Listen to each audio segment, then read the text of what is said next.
Well, I looked at my video and it cut out right at this slide. So here's the last part of this biology on a global scale lecture. So this slide is just to say if we're worried about greenhouse gases, eating more plant-based foods, eating things that are lower in those trophic levels, uses less energy overall and allows other people to eat some of those foods as well. So we're part of the food web as well.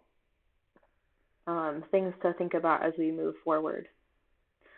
And so the last couple slides, I encourage you to think about what is important to you. If you're feeling overwhelmed or don't know where to turn, there are plenty of others who are in this fight and who are leading the change. So find someone you agree with. There's plenty of young people that are leading these movements.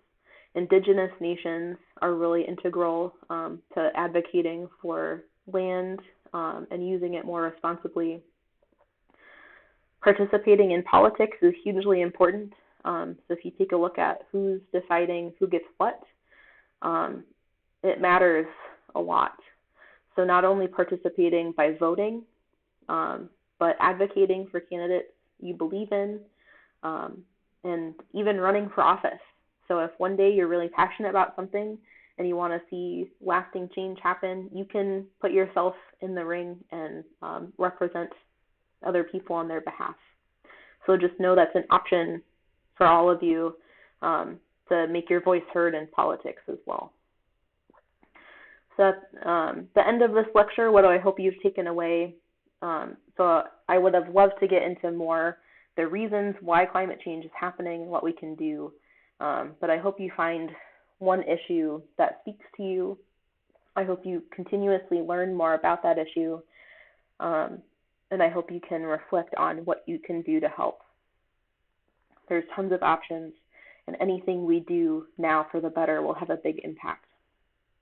You can take personal steps to align what you think should happen and what you want to have happen, and use that experience to help change our institutions.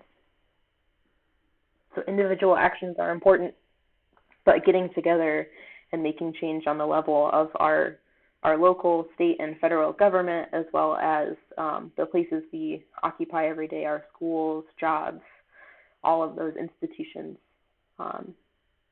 need your voice. So here's just a small selection of things that might be helpful if you're interested in these topics. It was the 50th Earth Day, so going to these resources might help. The EPA's website, the Environmental Protection Agency's website, the one that's archived for January 2017, has lots of really amazing information about climate change and actions we can take. There's lots of sources of books if you like to read like I do. The Story of More is a new excellent book that's easy to read. Greta Thunberg's speeches, if you need that motivation to move forward, are really helpful as well. This is not an exhaustive list. There's so many more. I encourage you to keep learning using your critical thinking skills that you've flexed this semester. And because this is the last lecture, I just want to thank you guys from the very bottom of my heart for being an excellent class. You guys have persevered through difficulties. I would not have imagined we would face this semester, and I'm really proud of you for the work you've done and what you've learned. And because climate change can be such an overwhelming topic, I just wanted to leave you with this message from one of my favorite authors on the planet.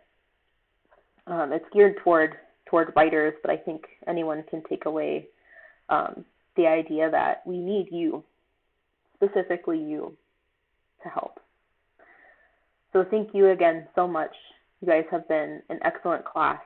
I hope you're well. I hope you stay well. And I'm looking forward to seeing your final reflections and your presentations.